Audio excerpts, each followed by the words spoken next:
Today is Saturday, May 23rd, 2026, and today is National Road Trip Day, which usually sounds like a good idea right up until you're a few hours in. Welcome to Wait, That's Random, This Day in History. I'm C.L. Burns, voice actor, audiobook narrator, and someone who apparently spends an unhealthy amount of time wandering through historical rabbit holes so you don't have to.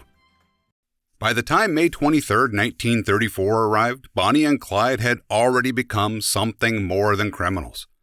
They were being followed, talked about, photographed. Their story had built momentum partly because of what they did, and partly because of how it was seen.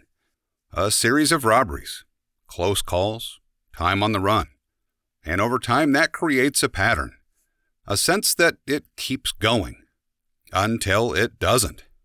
That morning in Louisiana, law enforcement positioned themselves along a rural road. They knew the route. They knew the timing. And when the car appeared, everything that had been building stopped in seconds.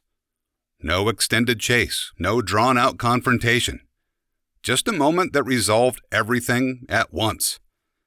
And that's what makes it stand out.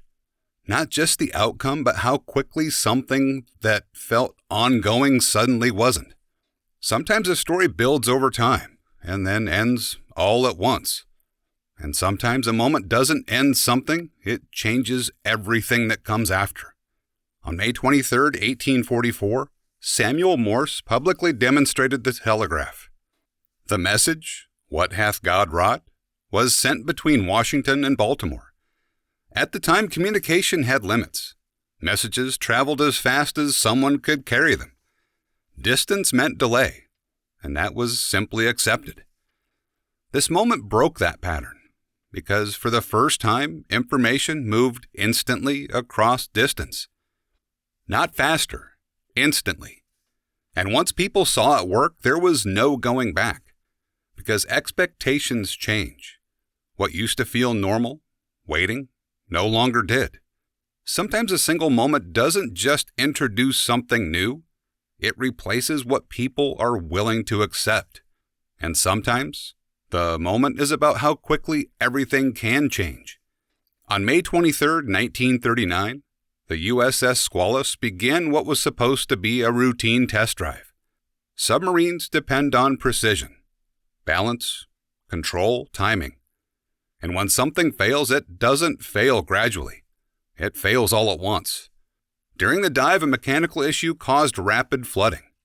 The submarine lost control and sank. Crew members were trapped below. And in that moment, everything changed. The mission was gone. The plan was gone.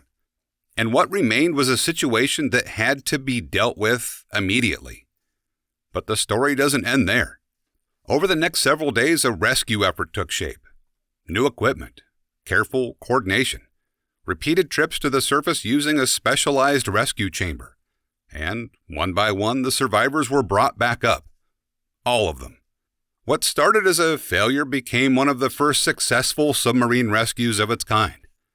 Sometimes a single moment creates a crisis, and what follows defines what that moment becomes. And sometimes, staying steady in those moments is what defines someone. Marvin Hagler was born on May 23, 1954. He became one of boxing's most dominant middleweight champions. Not because he was flashy, but because he was consistent. There was no wasted movement, no unnecessary show, just discipline, control, and an ability to stay composed under pressure. In a sport where everything can change in seconds, that mattered. He didn't rely on momentum, he created stability. And over time, that became his identity. Not just someone who could handle pressure, but someone who didn't have to change because of it. Sometimes what defines someone isn't how they react to a moment, it's how they don't. At first, these don't seem connected, but they start to line up. A story builds and ends in seconds. A signal changes what people expect. And a failure turns into something that works. Different situations, but each one shows how quickly things can shift, and what matters after they do. Anyway, that's where May 23rd eventually led me. And before I disappear for the day, here's a quote that felt strangely connected to all of it. The problem with the world is that the intelligent people are full of doubts, while the stupid ones are full of confidence. Charles Bukowski. If you'd like to hear more of my work, audiobooks, or other projects I've somehow gotten myself involved in, you can find everything over at waitthat'srandom.com. I'm C.L. Burns, and honestly, thank you for spending a little time being curious with me. I'll see you tomorrow.